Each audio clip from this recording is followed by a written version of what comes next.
Thank you for clicking on the video. This is another review for Love and Marriage Huntsville, Season 3, Episode 9, The Transparent Trap. Maurice, Marceau, and Louis they outside playing horse. And Maurice brings up the debate between Mel and Martell. Maurice can see why Melody, he can see both sides, honestly. He feels like Melody's songs are her form of therapy, so like he gets it. Marceau chimes in and he's like, well, she's wrong for, bringing the kids into it and having the kids singing the songs. He feels like they're both using the kids as pawns. Martell comes outside to join them and he got the tightest shirt on. I mean, the shirt is small. It ain't even cute. It ain't cute, Martell, with the way you be wearing these small ass clothes. That ain't cute. But anyway, he joins the conversation and they fill him in on their conversation. They were talking about Tisha surprising Marceau with therapy. Martell thinks that he should be happy. Like, be happy that she didn't act out, before going to seek a therapist. We all know that Marceau isn't open to therapy. Like, he's not open to it at all. He feel like he don't need no third party in his business telling him anything. Martell tells him, like, you need to be high-fiving. It's surprising that Martell can, have all of this foresight, now in hindsight. Because it's like, you could have did that in your own marriage, Martell. But whatever. Marceau says he wanted a heads up. He don't understand why she just didn't tell him, like she could have just said something. Whatever her issues are, she could have just talked to him about it. And Louis says, well, maybe this was her way of saying something. Marceau mentions that how in the recent years that she's lost her confidence and, the communication, there's a breakdown there. And he doesn't understand why. And Maurice is like, well, you around here flexing your muscles. Maybe that is what kind of dims her light. But he says, like, I thought she wanted that. Basically, I thought she wanted to be a stay-at-home mom. I thought that she wanted to, play that role and not, working mom, super mom kind of role, having her hands in everything. But she has business degrees and all of that. So, of course, she would have wanted to do something, Marceau. Degree in general. The woman gonna want to do something. She ain't gonna get it for nothing. And it was surprising to see, well, not surprising, because on this show, when it comes to the men, they pour into one another. Even though Marceau be on some bullshit sometimes, like in these, well, it's only been 3 seasons, but the first season, chauvinistic pig, for real. Him and Martell was on my nerves. Nowadays, Marceau, I think that it might have been an act. Some of it might have been an act. And he might not be that bad. I don't know. But either way it goes, I like to see the guys when they're all interacting with one another. Because they do be giving each other really good advice. Really good sound advice, It's real good. Real good. Love to see a black man pouring into another black man. We love to see that. Okay, the ladies, they head to the pool. The guys join them. Everybody there except for Melody. So Martell goes to check on her and he, tells her you've been requested and all of that and how you sleep last night. Because now it's awkward because, they just got into it. And so now, this is the next morning. And she was like, I know you came in my room last night. He tries to brush over that. And she's like, but why was you at my room? Why was you in my room last night? And he like, for the same reason I'm here now. Like, I was just trying to check on you. You was just trying to check on her at 1:30 a.m. No, you was trying to have some makeup sex. And Melody say those days are done. Those days are over. They talk about their triggers, and it's very calm right now. Melody expresses, hers, and she doesn't like when he brings up the kids, as if the kids aren't always on her mind, because the first thing out his mouth was, we got 4 kids, Melody. Like, she ain't thinking about her kids. She also says that she don't like, she's triggered that he kind of dismisses her singing career. And then and she's still going, like she's just talking.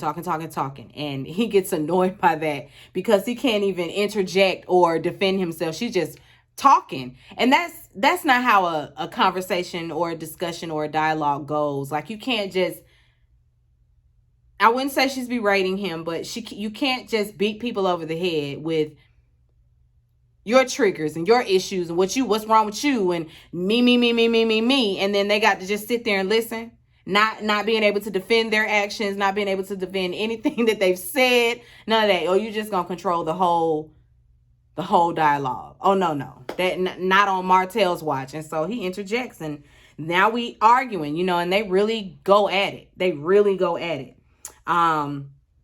Before it blows up though, he leaves. And she's still talking because she says she's going to keep talking whether he walk out the room or not. And again, she's being very passive aggressive. Very passive aggressive. It's like you wanted to argue again some more this morning. Because Martell did come in there nicely, checking on her. Just, like everybody was, wondering if you're okay. Are you okay? Like, how did you sleep last night?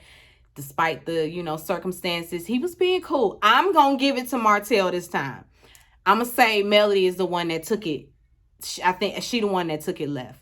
She had an attitude. She woke up with a chip on her shoulder.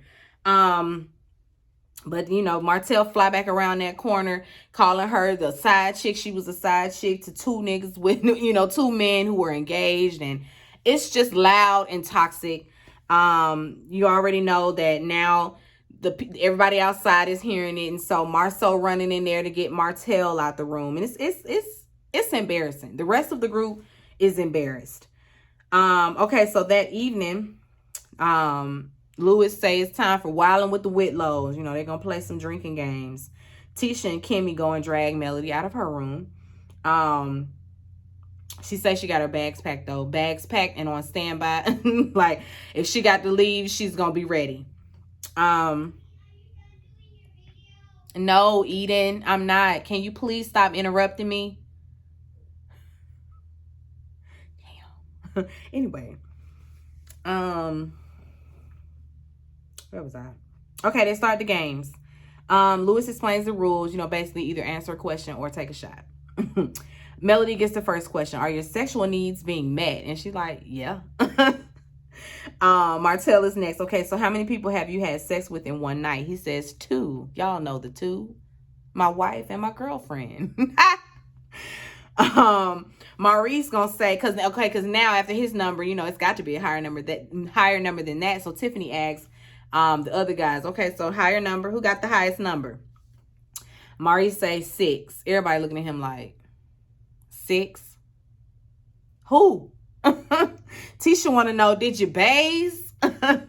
Did you bathe afterwards? Like, I really can't stand when people say bathe. I really hate it. That's a Florida thing. It might be it's a Florida thing because that's the only place I heard people saying bays. He don't want to go in detail, but just know it was 6 folks. Marceau's question: have you ever had sex in public? It's a resounding yes. I think everybody has had sex in public at some point. If you had sex in your car, that's sex in public. If you parked and got out the car, that's sex in public. If you was on your balcony at the hotel room, that's sex in public. So I feel like we've all done it. We have all done it. Woo. Y'all in my business. Don't do that. Let me see. Oh, next question. Tiffany says, drink if you're happy in your current relationship. Everybody drinks except for Marceau. And Marceau is purposely doing this, looking around at everybody else drinking and going to say, oh, I didn't drink. Whatever. The next card, drink if you've ever cheated.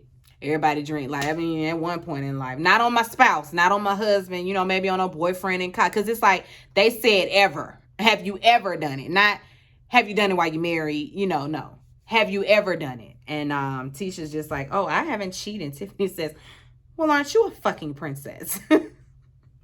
Tisha was like, no, I'm faithful, bitch. Tisha.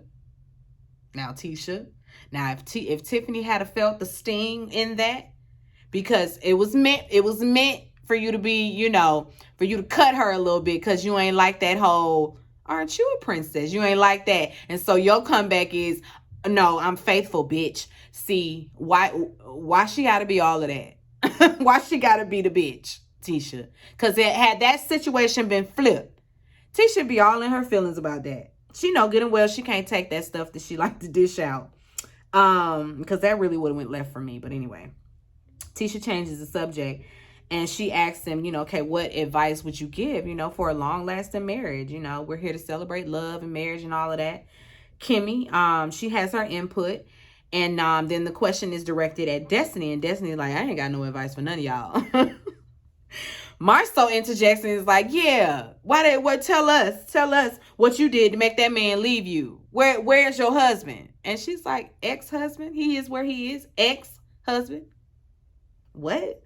Like he being all, you know, Marceau sometimes, he don't be knowing what to say. He can't read a room either.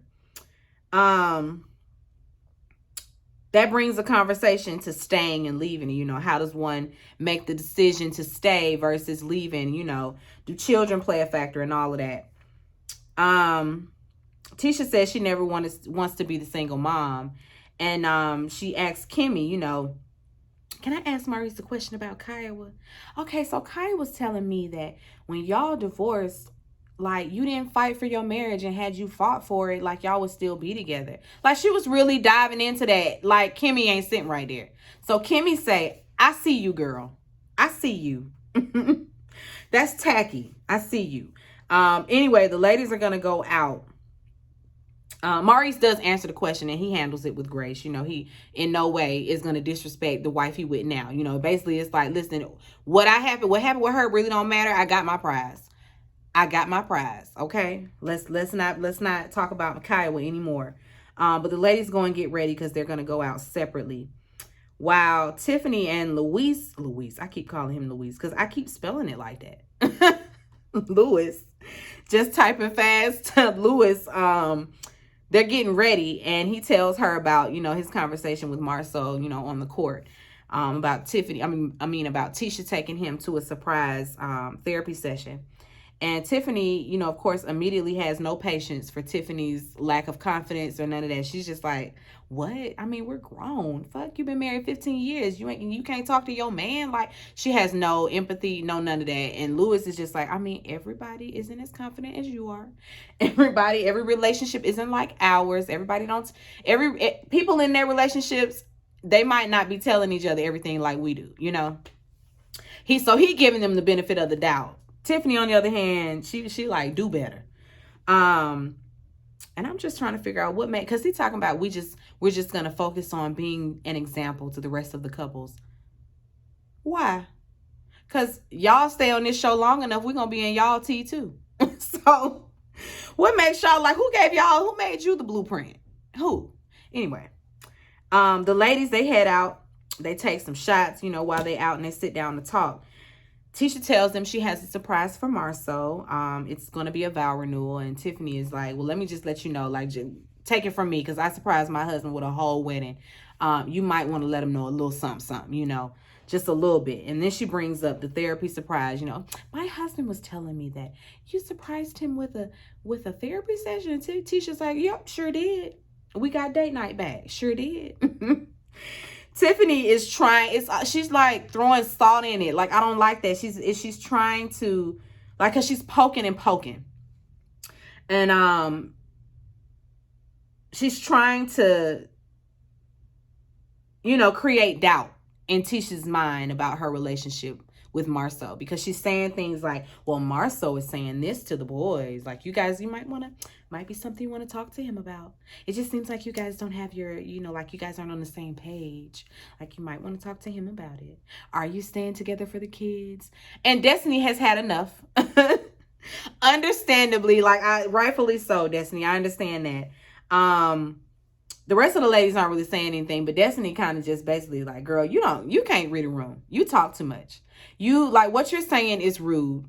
You don't say to nobody, are you staying together for the kids? Like, that was shady. Why are you doing that? Tiffany don't see it that way.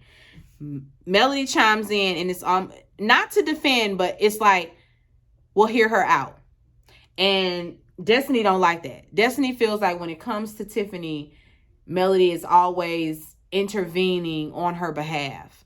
And that ain't sitting too well with her. And they're going to have a conversation about it. Kimmy chimes in to make it clear for her, like, it's like, well, you can't be defending what you said.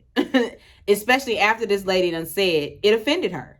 Like, that's where the breakdown is happening. Like, you're trying to stand in it and defend and defend yourself as if you're right, and you're not. You hurt what you said. Maybe not hurt, but what you said stung, and what you said was offensive, and she was offended. And so now that you know that, what you should be doing is apologizing, or trying to make it right instead of trying to make light of what you did. I don't think she gets it. I don't think she gets it.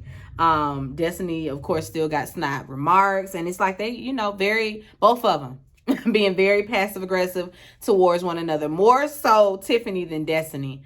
But Destiny, like, girl, don't try me, because she tried to play her on some, like she's a bird or something. Oh, you're mad now, like you're mad in Atlanta, you're mad in Huntsville, you're mad in Vegas, like you're mad wherever. And Destiny's like, girl, now what you're not gonna do is that. Don't play with me. Don't play with me. And they just get up and leave. Again, Tiffany, you're gonna have to watch your mouth. You're gonna have to watch what you're saying and how you're saying it. That's all that lady's saying to you. That's all Destiny is saying. Just watch your mouth. That's where we end. That wasn't even no to be continued. I don't know if they're gonna still be in Vegas or not when we come back. I didn't even pay attention to the previews for next week. But anyway, I hope you guys enjoyed that. Be sure to rate, comment, and subscribe to the channel. It's Calling Me Busby, and I'll chat with you later. Peace out.